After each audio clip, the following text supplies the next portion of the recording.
Welcome to my class.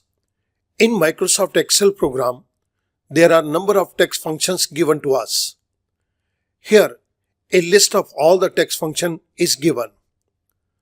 All these functions listed here are discussed in separate video lectures. Let us start. इस video lecture के अंदर हम बात करेंगे t function की. This is a text function. Let us look at this in text.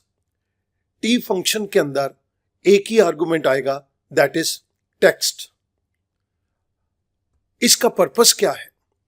It checks whether a value is text and returns the text if it is, और returns double quote if it is not. हमें कुछ value दी गई है. अगर ये value text में है तो ये हमें टेक्स्ट की वैल्यू रिटर्न कर देगा, और अगर ये वैल्यू टेक्स्ट के अंदर नहीं है तो ये उस सेल को ब्लैंक छोड़ देगा. स्टूडेंट, मैं यहां पर इस टेक्स्ट के कॉलम के अंदर कुछ टेक्स्ट को लूंगा. सीरियल नंबर के केस के अंदर 1, 2. I will take up 10 examples. Text के केस के अंदर मैं यहां पर आपको डिफरेंट टेक्स्ट दे रहा हूं.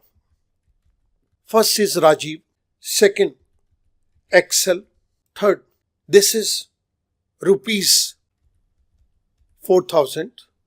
यहां पर मैं एक सिंपल नंबर दूंगा 23,000. फिफ्थ,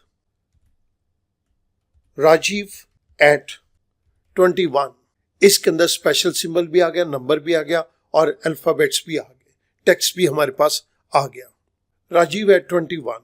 नेक्स्ट सेल को मैं ब्लैंक छोड़ रहा हूं. सेवंथ के अंदर 9087. The next one is Windows 10. इसके बाद मैं यहां पर एक डेट दे रहा हूं, 1 जनवरी 2021. और लास्ट के अंदर ABCD 1044. मैंने टेक्स्ट के कॉलम के अंदर डिफरेंट तरीके का टेक्स्ट दे दिया. I want to implement T function. इस जगह के ऊपर मैं टी फंक्शन को इंप्लीमेंट करूंगा. अगर तो ये टेक्स्ट है तो हमें ये टेक्स्ट निकाल के दे देगा, और अगर टेक्स्ट नहीं है तो ये वहां पर ब्लैंक छोड़ देगा. टी पेरेंथेसिस स्टार्ट, मैंने फर्स्ट वैल्यू को दे दिया B5. आई प्रेस एंटर. आपकी रेफरेंस के लिए फंक्शन को मैं राइट साइड के ऊपर दे रहा हूं. राजीव एक टेक्स्ट है तो टी फंक्शन ने ये टेक्स्ट निकाल के दे दिया. एक्सेल भी एक टेक्स्ट है. यहां पर मैंने नीचे ड्रैग डाउन किया तो यहां पर ब्लैंक आ गया. इट मींस टी फंक्शन ने ये देख लिया कि ये टेक्स्ट नहीं है, वहां पर ब्लैंक दे दिया. Rajiv at the rate 21, again ये एक टेक्स्ट है. अगर ब्लैंक मिले तो ये ब्लैंक ही छोड़ देगा. नीचे 9087 नंबर आया तो भी ब्लैंक है. विंडोज 10 एक टेक्स्ट है तो इसको टेक्स्ट के अंदर ले लिया. Next is date. डेट को भी ब्लैंक छोड़ दिया. माइक्रोसॉफ्ट एक्सेल प्रोग्राम के अंदर सारी डेट्स नंबर के अंदर स्टोर की जाती हैं, तो ये हमारे लिए टेक्स्ट नहीं है बल्कि नंबर है, इसलिए यहां पर ये सेल ब्लैंक आ गया.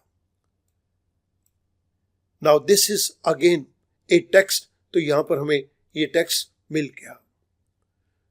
स्टूडेंट, मैं उम्मीद करता हूं कि ये एक छोटा सा फंक्शन है और ये बहुत पावरफुल साबित हो सकता है. आपकी रिक्वायरमेंट अगर ऐसी है कि जहां पर आपको टेक्स्ट को अलग करना है, वहां पर आप इस फंक्शन को यूज कर सकते हैं. जिस पर्टिकुलर सेल के अंदर टेक्स्ट होगा ये वहां पर उस टेक्स्ट को निकाल देगा, लेकिन टेक्स्ट के अलावा कोई रुपीस है, कोई डेट फॉर्म के अंदर है, कुछ नंबर्स के अंदर है, तो वहां पर ये हमें ब्लैंक दे देगा. So T function it checks whether a value is text. क्या ये वैल्यू टेक्स्ट है? अगर ये वैल्यू टेक्स्ट है then it returns the text, ये हमें वही टेक्स्ट निकाल के दे देगा. और अगर ये टेक्स्ट नहीं है तो ये उन चीजों को, उन सेल्स को ब्लैंक छोड़ देगा. आप देख रहे हैं कि यहां पर मैं कलर कर रहा हूं, ये सेल ब्लैंक छोड़े गए हैं. जिस सेल के अंदर कुछ नहीं था वहां पर भी इसने ब्लैंक ही हमें दे दिया. लेकिन ये function T parenthesis start B10, ये फंक्शन यहां पर भी इंप्लीमेंटेड है. इस केस के अंदर भी ये हमें ब्लैंक दे देगा। मैं उम्मीद करता हूं कि ये छोटा सा फंक्शन अब आपको बहुत क्लियर हो गया होगा। Thank you very much.